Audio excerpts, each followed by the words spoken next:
जय शिव शंभु। पवित्र महाशिवरात्रि उपलक्षे समस्त को हार्दिक अभिनंदन, अभिवादन, नमस्कार, जुहार। जहाँ मु देखुचे सर्वत्र नाथ हे अटे तुम परसाद, जहाँ परसाद ताहांको अर्पिले हेब सिना अपराध।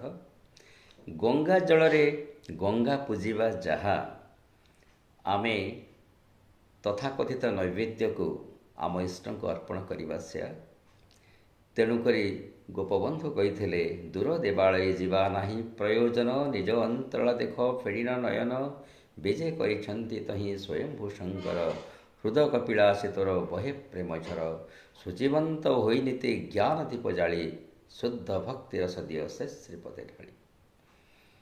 कहिबार तात्पर्य भाव सहित भक्ति। निजर अंतराल जो स्वयंभू शंकर विजय करिछंती तांको उपयुक्त भावर सहित सत्कार करिबा चाहिए। तेबे औपचारिक दृष्टिकोण ये जो शिव उपासना आमे करू जागर रे ताहा एइथिपाई नियारा। सेठी जो नैवेद्य दिया जाए सेठी तथाकथित नड़िया कदली भली बजार पण्य आगरे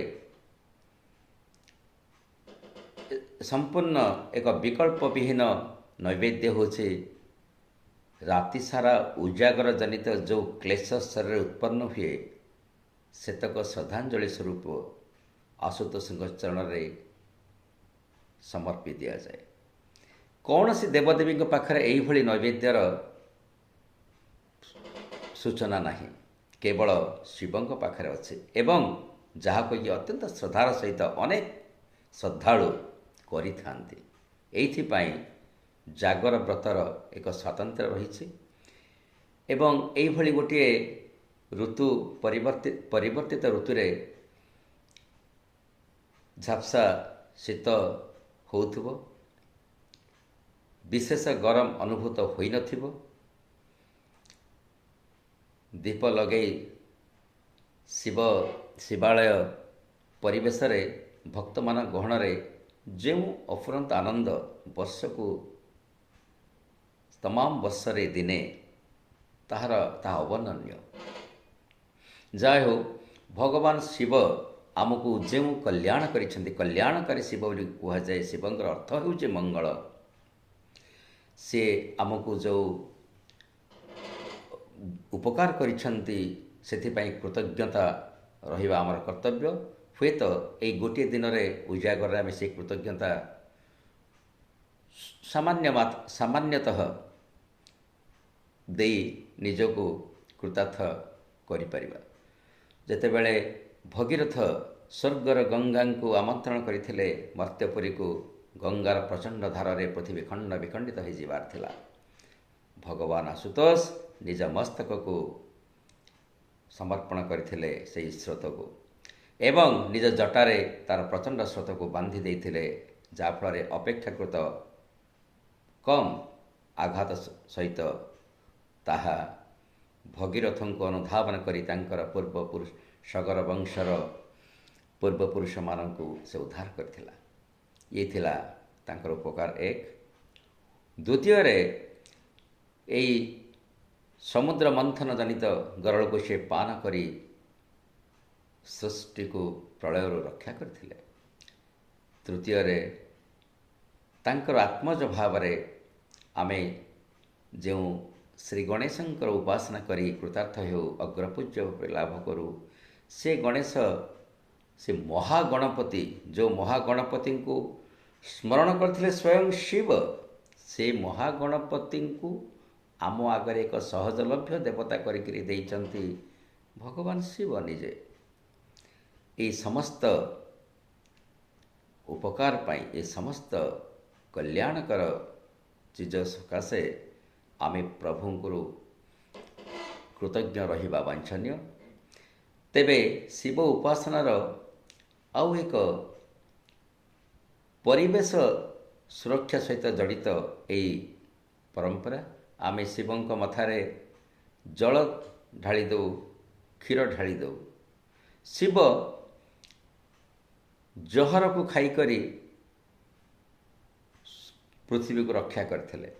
ଗଛ ଲତା ବନସ୍ପତି ଅଙ୍ଗାରକାମ୍ଳ ନାମକ ଜହରକୁ ପାନ କରେ, ଅମ୍ଳଜାନ ରୂପକ ଅମୃତକୁ ଦେଇଥାଏ, ସୁଧାମୟ ଫଳ ଦେଇ ଜୀବଜଗତକୁ ବଞ୍ଚାଇଥାଏ। ତେଣୁକରି ଗଛଲତାମାନଙ୍କର ସେବା କରିବା ଦରକାର, ବନସ୍ପତିର ବଂଶ ବୃଦ୍ଧି କରିବା ଦରକାର ଏବଂ ପରିବେଶ ସୁରକ୍ଷା କଳ୍ପେ ସମସ୍ତଙ୍କର ଯୋଗଦାନ ରହିବା ଦରକାର। ଏହା ଶିବ ତତ୍ଵର ଏକ ପ୍ରତୀକ। ଏହି ମର୍ମରେ ଶିବରାତ୍ରି ବ୍ରତଂ ନାମ ସର୍ବ ପାପ ବିନାଶନମ୍, ଏହା ସର୍ବ ପାପ ବିନାଶନ କରୁଥିବା ଏକ ବ୍ରତ।